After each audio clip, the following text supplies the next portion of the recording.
यहाँ बैठकर श्रोताओं को मिल रहा है, उतना ही पुण्य आपके घर पर रहकर कथा सुनने वालों को भी मिले।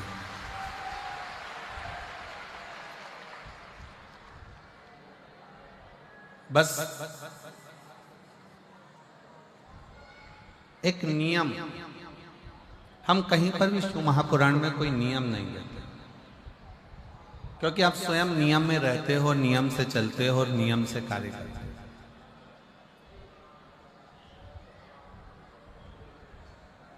और क्या देता है मेरा कुबेर भंडारी, क्या देता है मेरा उघड़दानी, क्या देता है मेरा कुबेरेश्वर महादेव, क्या देता है मेरा शिव ओघड़नाथ, ये वही जानता है। गंगा यमुना सरस्वती का त्रिवेणी का संगम, मां की गोद में बैठकर ये कथा सुनना, कथा श्रवण करना, और माता की गोद में बैठकर एक आनंद की अनुभूति करना। पर साथ में एक नियम इस शिव महापुराण की कथा से हमको लेना, वो भी बस केवल यही का है। नियम ये लेना है कि हम माँ गंगा जी का स्नान करें, माँ यमुना जी का स्नान करें, माँ सरस्वती का स्नान करें, या हम ये शिव महापुराण की गंगा का स्नान करें, पर स्थान को पवित्र बनाने का प्रयास करें। ये नियम हमारे अंदर हो कि हमारे जहां हम कथा सुन रहे हैं, या जिस प्रांगण में रह रहे हैं, या घाट पर स्नान करने जा रहे हैं, या कथा मंडप में पहुंचे हैं, तो वो स्थान पवित्र, उसको स्वच्छ बनाओ, उसको गंदा नहीं बनाना। ना जाने कौन कौन नया नया नियम बना जाता है कि आप तीर्थ में स्नान करने जाओ तो अपने कपड़े छोड़कर आ जाओ। मुझे तो आज तक वो महाराज नहीं मिला जिसने बोला हो कि नहाने जाओ तो अपना तन का कपड़ा घाट पर छोड़कर आओ। आज तक ऐसा महाराज मिलना चाहिए था जो कह देता कि तन में डली हुई सोने की चेन घाट पर छोड़ के आओ तो बात चल जाता, पर कपड़ा छोड़ना कहाँ से। घाट पर लोग स्नान करने जाते हैं, इतने सारे तन के कपड़े छोड़ जाते हैं, इतने सारे वस्त्र छोड़ जाते हैं। जो नहाने जाता है वो आपके वस्त्र को लांग कर जाता है। अब उस व्यक्ति को यह नहीं मालूम कि अपने तन का कपड़ा, अपने तन का वस्त्र क्यों, आप लोगों को मालूम होगा कि आप अपने घर में वस्त्र सुखाते हो तो उस वस्त्र को तार पर डालते, डोरी पर डालते, किसी क्यारी पर डाल देते, पर उसको जमीन पर नहीं डालते, क्योंकि हमारे कपड़े अगर कोई लांग कर जाएगा तो बीमारियां हमको घेरती जाएगी। किसको बीमारियां घेरेगी? जो लांगा है उसको नहीं, जिसका वस्त्र है उसको। अब वो अंदाजा तो लोगों को रहता नहीं है। बस बड़ी पवित्र स्नान करने के लिए माँ छिपरा की गोद में गए, माँ नर्मदा जी की गोद में गए, माँ गंगा जी की गोद में गए, माँ यमुना जी की गोद में गए। किसी ने कहा था कि कपड़ा नहीं छोड़ना है, अपना दिल, अपना कलेजा, अपना हृदय। जब किसी पवित्र स्नान के लिए जाओ, पवित्र नदी के तट पर जाओ, माँ गंगा, यमुना, कावेरी, सरयू, छिपरा, नर्मदा आदि के तट पर जाओ, तो अपना दिल छोड़ो, अपना हृदय छोड़ो, अपनी विसंगतियां, जैसे कुछ गलत बोलते हो, गलत विचार रखते हो, अपशब्द कहते हो, ताना देते हो, गाली, तो कितनी शीतलता थी, थोड़ी ठंडकता थी, खूब आनंद था। पर माता कैसी होती है, माता की गोद कैसी होती है? माँ थोड़ी देर में तो प्रेम करती और थोड़ी देर में क्रोध करती है। इसलिए प्रयागराज का मौसम भी ऐसा ही है, रात को ठंड लगेगी, सुबह ठंड लगेगी, दिन में गर्मी लगेगी, क्योंकि माँ है ना यहाँ। माता का भाव ही ऐसा होता है, थोड़ी देर में नम्रता है, थोड़ी देर में प्रेम करेगी, थोड़ी देर में क्रोध करेगी। कहाँ गया था, कहाँ चले गया था, क्यों गया था, इधर आओ, आओ बैठो, कहाँ गए थे। तो बस आप ये सोचकर कथा सुनो कि मेरी माँ के पास में बैठकर कथा सुन रहे हो, कथा का लाभ। और जिस कामना से आप कथा श्रवण करने के लिए आए, जिस भाव से आए हो, जिस दिल से आए हो, जिस हृदय से आए, केवल मां गंगा का जल भरकर नहीं ले जाओगे आप, ये हमारा विश्वास कहता है कि जिस कामना से आए हो वो कामना भी पूरी कर कर यहां से जाओ, पूरी कामना। शिव कथा कर रही है, भगवान शंकर का चरित्र कर रहा है। शिव महापुराण की कथा में से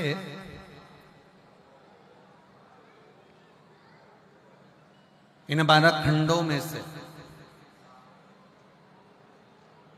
संहिताओं में से एक शब्द भी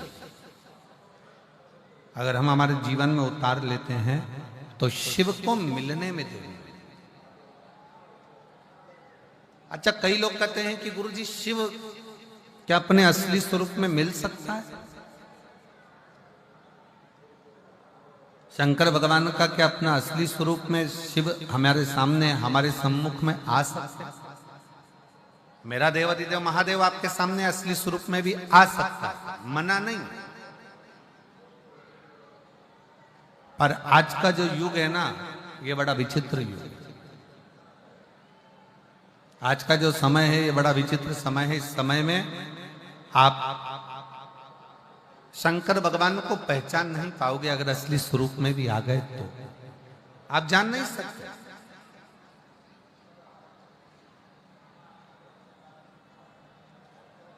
शिव अगर सत्यता के सम्मुख में सामने आकर प्रकट भी हो जाए, सामने आकर खड़े भी हो जाए, तो आप उसको पहचान नहीं पाओगे। आपके मन में आएगा, हो सकता है कोई बहरूपिया, हो सकता है कोई तिलक लगाया, हो सकता है कोई ने वेश बनाया, हो सकता है कोई स्वरूप धर कर आ गया। आप शिव को पहचानोगे तो शिव सामने कभी नहीं आते। आप सबके स्मरण में होगा, एक बार लंका का राजा रावण भगवान शंकर को ढूंढने के लिए निकले, और लंका का राजा रावण जब भगवान शिव को ढूंढने के लिए निकलता है, ढूंढते ढूंढते लंका का राजा रावण थक जाता है, थक गया और थककर चूर होकर बैठ गया।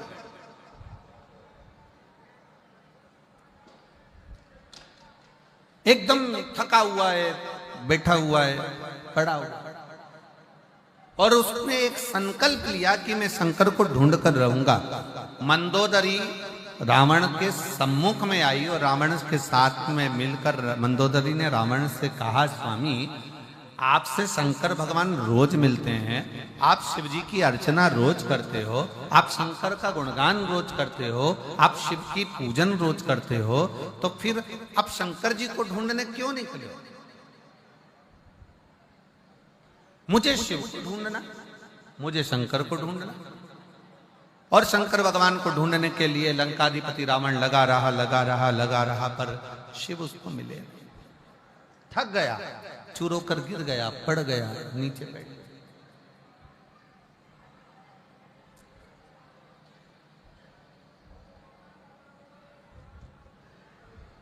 भगवान शिव को लगा मेरा भक्त है, मेरा भजन करने वाला है, मेरा स्मरण करने वाला। शंकर भगवान बोले, काम करो नंदी, जाओ जरा, और नंदी तुम जाकर लंकाधिपति रावण को समझाओ कि शिव को ढूंढने के लिए तुम मत करो, तुम एक काम करो कि जहां पर हो वहीं पर एक पार्थिव लिंग का निर्माण करो, और पार्थिव लिंग का निर्माण कर कर उसकी पूजन करो।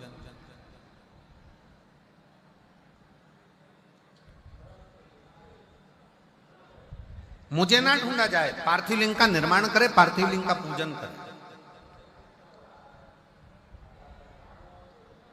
और पार्थिव लिंग का पूजन कर कर वो मुझे वहीं पर प्रकट कर सकता है।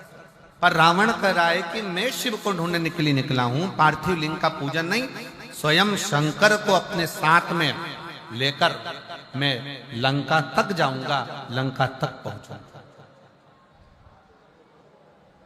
मैं लंका तक जाऊंगा, लंका तक पहुंचूंगा। मैं पार्थिव लिंग का पूजन करने के लिए रोज करता हूं, मना नहीं, पर मैं पार्थिव पूजन आज शिव को ढूंढने के लिए नहीं। और रावण ढूंढते ढूंढते ढूंढते ढूंढते थक गया, पर शिव नहीं, शंकर नहीं। तब मंदोदरी ने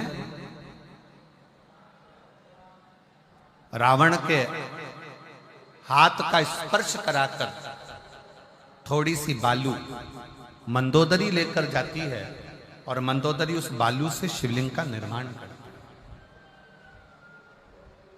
केवल रावण के हाथ का स्पर्श कर कर बालू मंदोदरी लेकर जाती है और मंदोदरी ने पार्थिव शिवलिंग का पूजन करा, पार्थिव लिंग का पूजन करा, पार्थिव पूजन करी। और जैसे ही पार्थिव लिंग की पूजन मंदोदरी ने करी, इतनी देर में रावण के सम्मुख में भगवान देवाधिदेव महादेव तुरंत प्रकट हो जाते, स्वयं सामने आकर खड़े हो। अर्थात शिव महापुराण की कथा एक बड़ा सुंदर प्रसंग वर्णन करती है। लंकाधिपति रावण का ये प्रसंग कहता है कि घर का कोई सदस्य, परिवार का कोई सदस्य जब शंकर जी के पार्थिव लिंग का पूजन करता है या भगवान शंकर को एक लोटा जल चढ़ाता है, उसके घर का यदि एक सदस्य भी शिव के मंदिर तक जा रहा है, उसके घर का एक सदस्य भी अगर शंकर के शिवालय तक जा रहा है, तो ये निश्चित है कि परिवार का एक सदस्य भी अगर शंकर का भजन कर रहा है तो वो एक सदस्य, इसलिए शास्त्र कहता है, उज्जैन का ऋण मुक्तेश्वर मंदिर का दरवाजे पर लिखा है कि शिव महापुराण सुनने वाला, शंकर का स्मरण करने वाला, शंकर को एक लोटा जल चढ़ाने वाला केवल एक पीढ़ी या 7 पीढ़ी को नहीं, 71 पीढ़ी को पार लगा दे।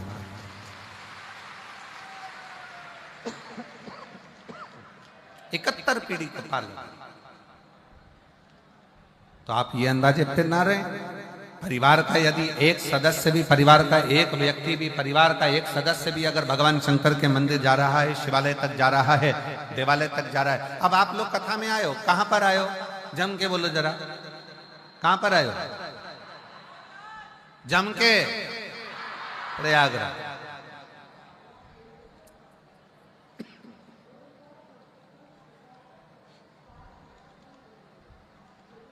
स्नान कर लिया?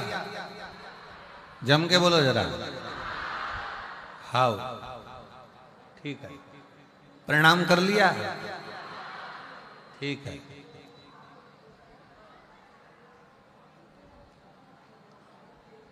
कब जाओगे?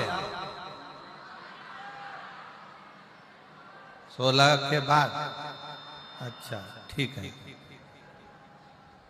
अब तुम ईमानदारी से बोलो, कथा सुन रहे हो, प्रणाम कर रहे हो, स्नान कर रहे हो, बैग लेकर आए हो, तुम कितना भी प्रयास कर लेना, प्रयाग की थोड़ी ना थोड़ी रज, थोड़ी ना थोड़ी धूल, थोड़ी ना थोड़ी रज, थोड़ी ना थोड़ी जल तुम्हारे उस कपड़े में लगकर, तुम्हारे बैग में लगकर, तुम्हारे शरीर में लगकर तुम्हारे घर तक जरूर जाएगा। अब गया, तुम अकेले आए हो, 2 जनी आए हो, 4 जनी आए हो, जिसके घर से तुम्हारे घर से आए, चलकर जब तुम प्रयागराज की भूमि से, जब प्रयागराज की धरा से जब यहां से जाओगे, तुम्हारे गांव में तुम पैदल चलकर जाओगे, तुम्हारे शरीर की रज उस गांव में गिरेगी, तुम्हारे शरीर की रज, तुम्हारे बैग की रज तुम्हारे घर में गिरेगी। वो रज तुम्हारे शरीर की, तुम्हारे बैग की, तुम्हारे परिवार में कहीं ना कहीं वो गिरेगी, और तुम्हारे दूसरे के शरीर से भी अगर वो लगेगी तो ये निश्चित है कि 144 वर्ष के नमन करा होगा। जरा विचार करो। तो कल केसरवानी जी कह रहे थे, गुरुजी लोग गंगा भर भर कर ले जा रहे, भर भर कर ले जा रहे, भर भर कर ले जा रहे, पर हम देखते हैं कि गंगा तो ऐसी ही अपनी अविरल धारा में बहती चली जा रही है। हमने कहा केसरवानी जी, जिनकी सोच में यह भरा हुआ है कि सनातनी सो रहा है, वो समझ लेना कि बेवकूफ है। वो बेवकूफता उसकी पागलपंती है जो कहता है कि सनातनी सो रहा है और हम सनातनियों को जगा रहे हैं। सनातनी कभी सोता ही नहीं है, और उसका नजारा अगर देखना है तो एक बार प्रयागराज की पवित्र भूमि पर आकर देखो, जो 50 करोड़ लोग नहा कर। एक प्रयाग का कोई विश्वकर्मा परिवार का एक छोटा सा 3 का मकान है, जिसमें उसके बच्चे रहते हैं, 4 बहुएं रहती हैं, परिवार रहता है।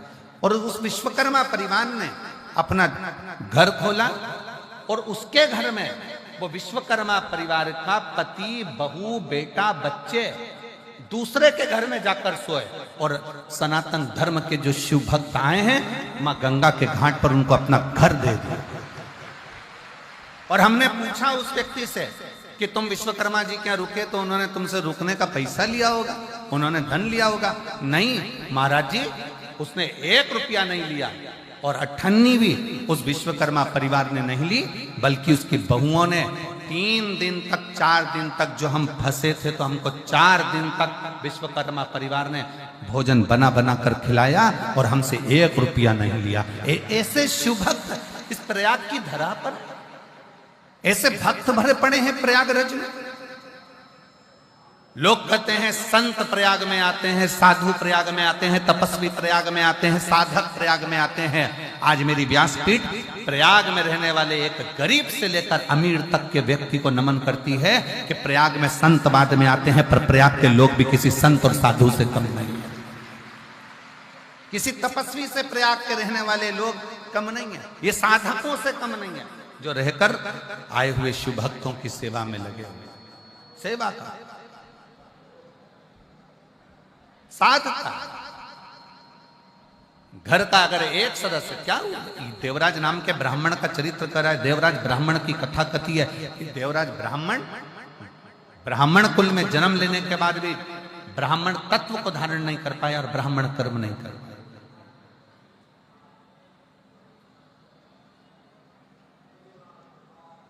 ब्राह्मण कर्म नहीं कर पाया। एक पर स्त्री के कहने पर उस स्त्री को एक राज घराने की रानी का हार पसंद आ गया और उस हार को लेने के लिए वो देवराज ब्राह्मण चोरी करने गया और उसके पीछे राजा के दूत लग गए। भागता भागता, छुपता छिपाता, शरीर में ताप पड़ने के कारण, शरीर में कष्ट होने के कारण शंकर जी के मंदिर में चले गए, शिवालय। क्यों गया, किस लिए गए?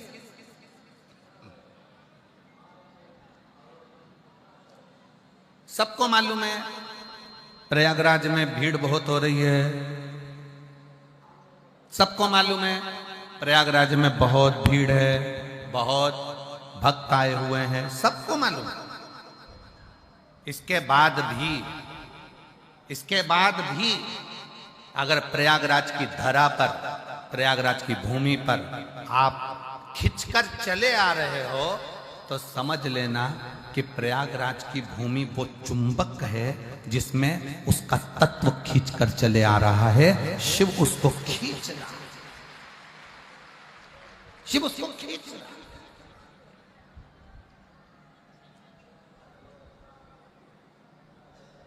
अब इतना बड़ा प्रयाग और इतने बड़े प्रयाग में 21 नंबर सेक्टर ढूंढना, पीपा पुल नंबर 1 ढूंढना, सतुआ बाबा का शिविर ढूंढना महाराज जी, और इतने बड़े प्रयाग में ढूंढते ढूंढते ढूंढते ढूंढते और तुम सब सतुआ बाबा शिविर को ढूंढते ढूंढते ढूंढते तुम यहाँ पहुंच जाना। हमको तो विश्वास नहीं था, हमको तो लग रहा था कहीं ना कहीं ट्रैफिक में फंसे होंगे, कोई कहीं फंसा होगा, कोई कहीं होगा। जब संगीत वाले यहाँ तक नहीं पहुंचे तो श्रोता कहाँ से पहुंच जाएंगे?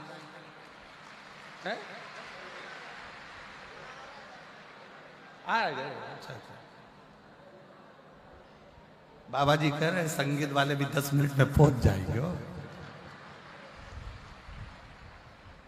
अब श्रोता, जरा विचार करो, जब संगीत वालों को आने में टाइम हो गया तो श्रोता कैसे पहुंच सकते हैं? पर समझ में आया ये ओरिजिनल है, ये ओरिजिनल है।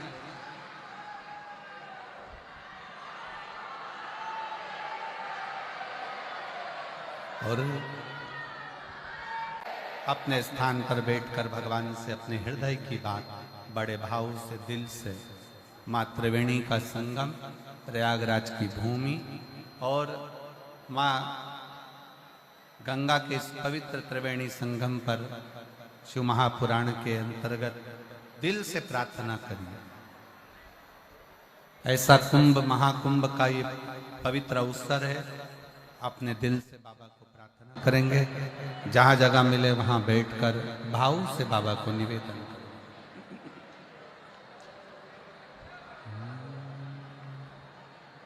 श्री शिवा नमस्तुभ्यं श्री शिवा नमस्तु श्री शिवा नमस्तु श्री शिवा नमस्तु श्री शिवा नमस्तु। त्रिकालदर्शी शंकर भगवान की कथा कर देवराज ब्राह्मण होकर ब्राह्मण कर्म से वंचित रहा। एक स्त्री के कहने पर, एक नारी के कहने पर, और वो स्त्री भी उसके घर की नहीं, पर नारी के कहने,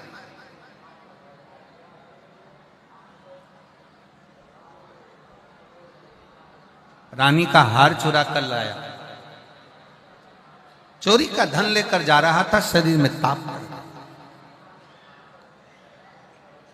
और शरीर में जब ताप पड़ा तो चावल इधर ही देगा, उसका मन पड़ गया, चमचा चल गया, चावल यहां भी दे सकता है, हो सकता है दाल यहां की जगह यहां दे दे, हो सकता है रोटी यहां की जगह यहां दे दे, खीर यहां दे दे, कोई उसका मन देने वाले का कोई जरूरी है। और तुम ये कह भी रही हो कि हमको यहीं जाना है, यहीं जाना है, यहीं जाना है, तो परोसने वाले ने कह दिया गुलाब जामुन खा ले, रबड़ी खा ले, कुछ भी खा ले, जाएगा तो पेट में ही। उसी तरह तुम प्रयागराज की भूमि पर आए हो, शिविर में आओ, लाइन लगाओ, प्रेम से पाओ, सेवा करो।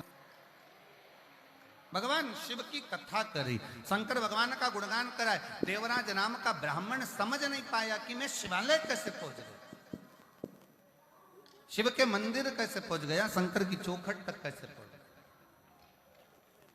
अब कौन समझाए कि देवराज नाम के ब्राह्मण की जो मां थी, वो मां शंकर के मंदिर में जाकर एक लोटा जल समर्पित कर, शिव मंदिर में जाकर एक लोटा जल समर्पित करती थी। और शास्त्र कहता है कि शंकर के मंदिर में अगर एक लोटा जल कोई एक परिवार का व्यक्ति भी समर्पित कर रहा है तो समझ लेना कि वो अपनी 71 पीढ़ी को पार लगा रहा है। वो अकेला नहीं, 71 पीढ़ी को पार लगा। स्वयं शिव के मंदिर में मां जाती, एक लोटा जल समर्पित करती, शिव का भजन करती, शंकर का स्मरण। और क्या नहीं देता शंकर, एक लोटा जल का प्रमाण क्या है?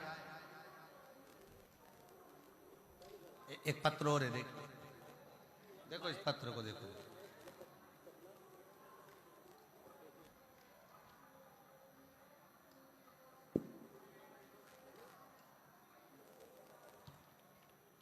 मेरा नाम पूनम त्रिपाठी, पति का नाम अनिल कुमार त्रिपाठी, बैरागी का पुरवा खागा फतेहपुर की। कहीं बैठी हो तो हाथ हिलाइएगा। मेरा नाम पूनम त्रिपाठी, पति का नाम अनिल कुमार त्रिपाठी, बैरागी का पुरवा खागा फतेहपुर। कहीं बैठी हो आ जाइए, बेलपत्र ले जाना, आ जाओ आ जाओ। खागा फतेहपुर का गुरुदेव, सबसे पहले मैं सतुआ बाबा जी को प्रणाम करती हूँ कि उन्होंने हमको इस प्रयागराज की भूमि पर कथा सुनने का सौभाग्य दिया है। गुरुदेव, आने में डर लग रहा था, पर सतुआ बाबा जी का नाम आया और शिव का नाम आया तो हम ये प्रयागराज की भूमि पर आ गए और कथा श्रवण करने के लिए गए। गुरुदेव, विश्वनाथ जी की पवित्र भूमि पर सतुआ बाबा जी की गौशाला में वहां कथा सुनी थी। तब से बाबा जी को हम जाने और फिर ये कथा को श्रवण करने के लिए यहाँ आए। गुरुदेव, मेरी बेटी की नौकरी नहीं लग रही थी, उसका रिजल्ट नहीं आ रहा था। हम लोग काशी विश्वनाथ मंदिर दर्शन करे, बाबा जी की यहाँ कथा श्रवण करी। उसके बाद मेरी बेटी ने कहा, हो सकता है मम्मी अब मैं एग्जाम दूंगी तो हो सकता है कि उसका रिजल्ट आ जाए, पर मेरी बेटी का उस समय पर भी रिजल्ट नहीं आया। वो हताश हो गई। उसने कहा, माँ सियोर वाले महाराज तो कहते हैं कि बाबा की कथा होती है और बाबा देता है तो 3 महीने में भंडार जरूर भरता है। पंडाल में बैठकर कथा श्रवण करने वाले की झोली कभी खाली नहीं रहती। वो सीहोर वाले महाराज जी कहते हैं, फिर माँ मेरा काम क्यों नहीं हुआ? तब मैंने अपनी बेटी से कहा अब की बार फिर एग्जाम दे और मेरे बाबा पर छोड़ दे। अब की बार मेरी बेटी ने 1 लोटा जल चढ़ाना और बाबा पर आश्रित होना और बाबा का भजन करना प्रारंभ करा।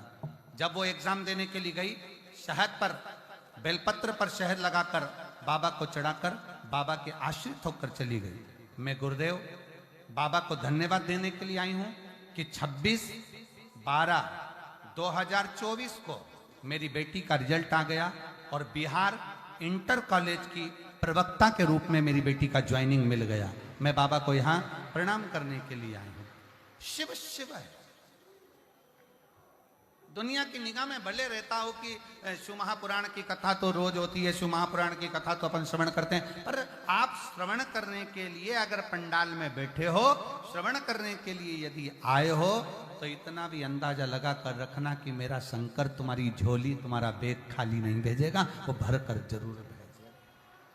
वो भेजे। बोल बम का नारा है, सारी समस्या का हल। कोई लेट बनता है, कोई जल्दी बनता है, पर शिव को जल चढ़ाने वाला एक दिन सेठ जरूर बने। आप शिव के आश्रित देव समझ नहीं। और देवराज नाम का ब्राह्मण अपनी माता के अनुकूल, जो माँ जल चढ़ाती थी उसकी कोई पुण्याई या सामने आई होगी और उस पुण्याई के अनुसार, उस पुण्याई के बल पर, उस पुण्याई की प्रबलता में बाबा ने ऐसी कृपा करी कि देवराज के शरीर में कष्ट हुआ और देवराज शंकर के मंदिर पहुंच गए। दुबक कर बैठ गया। शरीर में ताप है, शरीर में ताप।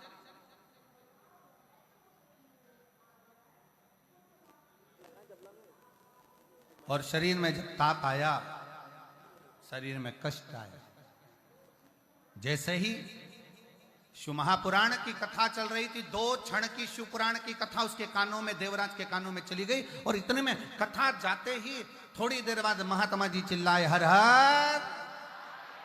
जैसे ही महादेव कहा, देवराज को लगा कि मेरे सर में तो दर्द है, ऊपर से महाराज जी चिल्ला रहे हर हर महादेव, हर हर महादेव, हर हर महादेव। कैसे हो, कैसे हो?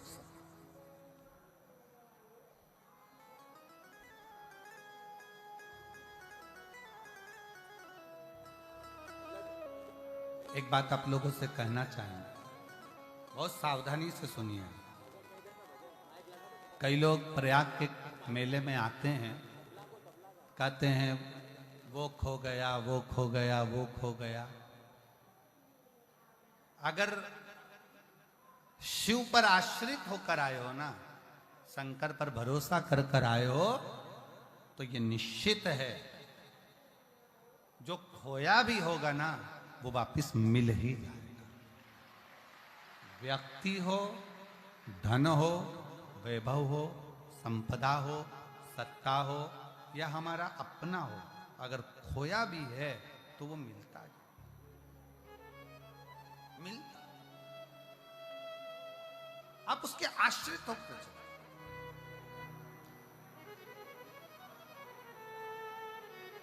उसके आश्रित होकर चलो। देवराज ब्राह्मण समझ नहीं पाया, और देवराज नाम का ब्राह्मण समझ नहीं पाने के कारण सोचा कि मैं यहां से जाऊं। जैसे ही हर हर महादेव होता वो छोड़कर चल दिया। बाहर निकला, एक बेलपत्री के वृक्ष के नीचे ताप के कारण उसका शरीर छूट गया। शरीर छूटा, सामने से भगवान शंकर नंदी लेकर आ रहे हैं।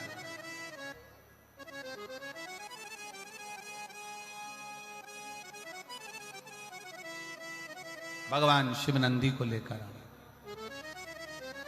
और भगवान देवाधिदेव महादेव जब नंदी को लेकर पधारे, नंदी को लेकर जैसे ही आए, देवराज नंदी पर बैठा है, शंकर भगवान नंदी को पकड़कर चल रहा है। पूरा 33 कोटि देवता देखकर आश्चर्य कर रहे हैं कि ये क्या हो रहा है। शिव पैदल हैं, और देवराज ब्राह्मण नंदी पर वो जो चोरी कर कर लाया है, जो मदिरा के नशे में रहता है, जो जुए में रमा रहता है, पर स्त्री गमन में लगा रहता है, और वो नंदी पर बैठकर चल रहा। बड़ा आश्चर्य हो, बड़ा आश्चर्य होने लगा। ये कैसे हो सकता है? ये कैसे हो सकता है? आश्चर्यचकित होता है। पूछ लिया देवराज नाम के ब्राह्मण ने भगवान शंकर से कि ये बात बताओ कि मैंने तो पाप किया, मैंने तो चोरी करी, निंदा करी, बुराई करी, मैंने छल करा, पर स्त्री गमन करा, मदिरा का पान करा, मांसाहार करा, वैश्यावृत्ति करी, गलत काम करा, जुआ करा, पर मैंने ऐसा कौन सा पुण्य कर दिया जो आप मुझे नंदी पर बिठाकर लेकर जा रहे हो? तब भगवान देवाधिदेव महादेव कहते हैं, अरे देवराज, तूने सबसे बड़ा पुण्य कर लिया कि तू 2 क्षण के लिए शिव महापुराण की कथा तेरे कानों में चली गई, इसलिए तू कैलाश धाम का अधिपति। भगवान शिव तुझे लेने के लिए आए और तेरे प्राण भी छूटे तो बेलपत्री के वृक्ष के नीचे छूटे, बेलपत्र के वृक्ष। श्री शिवाय नमस्तु, श्री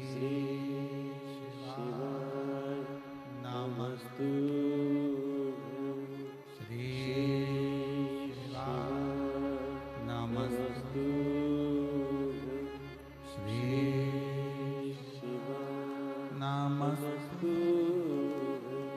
भोला सब दुख काटो मारा, ओ भोला सब दुख काटो मारा। शिव शंकर जपो तेरी माला, भोले बाबा जपो तेरी माला, भोला सब दुख काटो मारा, ओ भोला सब दुख काटो मारा। वेश है मंगल मंगलकारी,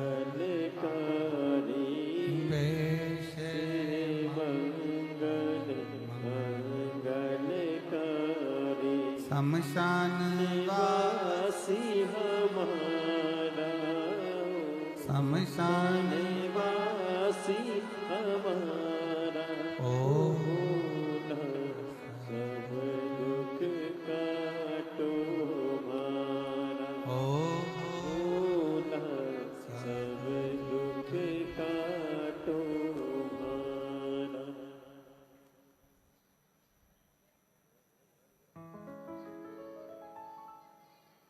भगवान देवाधिदेव महादेव, भगवान शिव गोगड़दानी त्रिकालदर्शी कैलाशी की कथा करती है। देवराज को परम धाम मिलता है।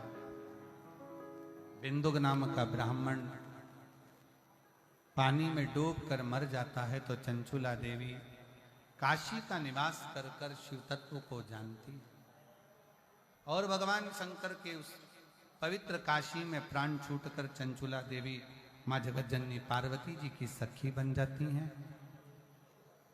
तुमरुका जी के मुखाग्रविंद से शिव महापुराण की कथा प्रारंभ होती है और बिंदु उस कथा को श्रवण करे, तुमरुका जी उस कथा को कहें, ईश्वर जी और गोरा जी के रूप में भगवान शिव पार्वती इस कथा के मुख्य यजमान का पद ग्रहण करते। मैं श्री श्याम सुंदर गोयल जी को, मधु जी गोयल जी को, श्री अमित मुदगल जी को, श्री रजनी मुदगल जी को, श्री चतुर्वेदी परिवार को और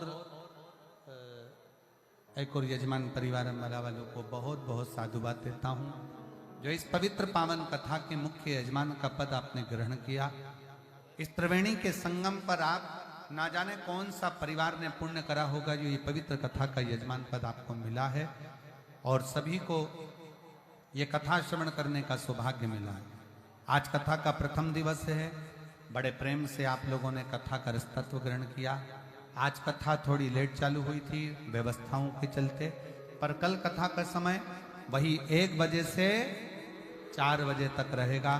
बहुत दिल से सुनो और प्रयाग के सभी श्रोता भाई बहनों से निवेदन है कि समय निकालकर इस पवित्र कथा का आनंद लेकर अपने जीवन को सार्थक बनाओ।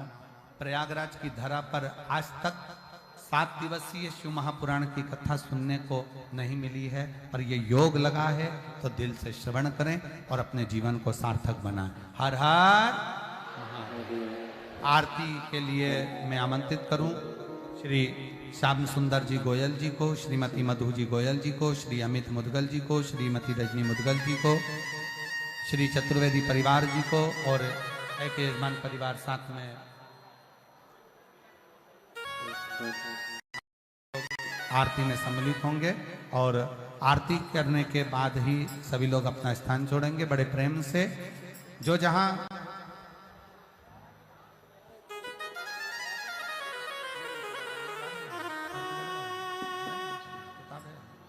आरती की तैयारी है तो बड़े प्रेम से आप और हम लोग सभी लोग आरती में सम्मिलित होकर आरती का लाभ लेंगे। और विशेष ध्यान रखेंगे किसी को भी कोई असुविधा ना हो अपने माध्यम से। और बहुत आनंद के साथ में कल फिर 1 बजे से 4 बजे तक शिव महापुराण की कथा प्रयागराज की पवित्र धरा पर श्रवण करेंगे। सभी लोग भाव से कथा का रसपान करेंगे और अपने जीवन को सार्थक बनाएंगे। एक निवेदन और रहेगा, सावधानी पूर्वक अपना सामान, अपना ध्यान, बच्चों का ध्यान, परिवार का ध्यान अवश्य रखें। हर हर